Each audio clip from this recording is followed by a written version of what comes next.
ध्यान दीजिएगा दोस्तों, जब भगवान राम और माता सीता को आदि पुरुष में नाचते गाते हुए दिखा ही दिया था, तो फिर उस लिहाज से मनोज मुंतशिर से शुक्ला हो चुके भाई को शुभनका से भी एक आइटम नंबर करवा ही लेना चाहिए था।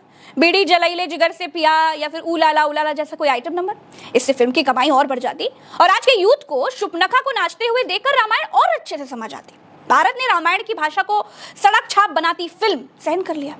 भगवान हनुमान को जलेगी तेरे बाप की कहता हुआ, तेरी बुआ का बगीचा है क्या, ये सुनता हुआ सहन कर लिया। लेकिन नेपाल अपनी बेटी सीता के लिए तन कर खड़ा हो गया है और काठमांडू में आदि पुरुष को बैन कर दिया है और ऐलान कर दिया है कि खबरदार, अगर किसी थिएटर ने लुच्चे डायलॉग से भरी आदि पुरुष किसी थिएटर में दिखाई ना तो ठीक नहीं होगा।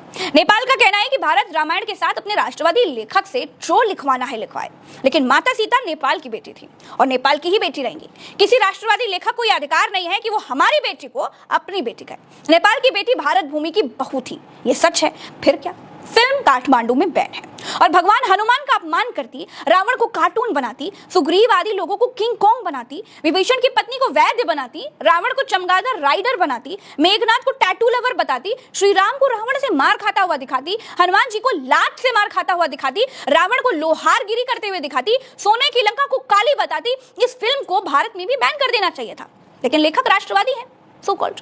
अब तक समय समय पर भांति भांति तरीकों से सत्ता का साथ दिया है, तो भारतीय राष्ट्रवाद के होलसेलरों ने भगवान का इतना अपमान बर्दाश्त कर लिया और लेखक मनोज मुंतशिर शुक्ला को संवाद बदलने का एक मौका दिया है। हफ्ते भर में संवाद बदलेंगे, तब तक लोगों को अपमानित होते भगवानों को देखकर काम चलवाना पड़ेगा। राष्ट्रवादी लेखक के लिए देश इतना तो बर्दाश्त कर ही सकता है। यहाँ सत्ता की साइड खड़े लोगों को भगवान का भी अपमान करने की पूरी आजादी है, लेकिन विपक्षियों को ढोल गवार शूद्र पशु नारी के शब्दों पर सवाल करने की भी कोई आजादी नहीं है। स्वामी प्रसाद मौर्य कहते हैं, मनोज मुंतशिर एवं ओम राउत ने जिस तरीके से अमर्यादित स्तरहीन गुंडे, मवाली और टपोरियों की भाषा बुलवाकर उपहास उड़ाया है, मर्यादा गिराई है, या इससे हिंदू धर्म के ठेकेदारों और सनातन धर्म का अपमान नहीं हुआ? यदि हुआ तो आतंकवादी भाषा बोलने वाले साधु संत और धर्म के ठेकेदार किस चूहे के बिल में घुस गए हैं, जो कल तक मेरी हत्या करने, सर धड़ से अलग करने, तलवार से सर काटने, जीभ काटने, नाक कान व हाथ काटने के लिए उतावले हो गए थे, उनकी बोलती आज बंद क्यों हो गई है? इसीलिए ना कि मनोज मुंतशिर और ओम राउत ऊंची जाति के हैं। मैंने तो किसी धर्म आराध्य पर कोई टिप्पणी नहीं की, बल्कि हमने तो मानस के मात्र उन चौपाइयों के अंश को संशोधित व प्रतिबंधित करने की मांग की जिससे तुलसीदास जाति कुंठा से ग्रसित होकर शूद्र वर्ण में आने वाली जातियों व देश की समस्त महिलाओं को मारने, पीटने, प्रताड़ित करने, नीच और अधम कहने, नीच से भी नीच करार करने तथा अपमानित करने की बात कही थी। इससे मुक्ति दिलाकर उनके सम्मान का रास्ता प्रशस्त करने की बात कही थी। इसी बीच भगवानों को बेइज्जत करके, उनका अपमान करके 140 करोड़ कमा लेने के जश्न के बाद मनोज मुंतशिर ने भारत के लोगों पर एक एहसान करती हुई चिट्ठी लिखी।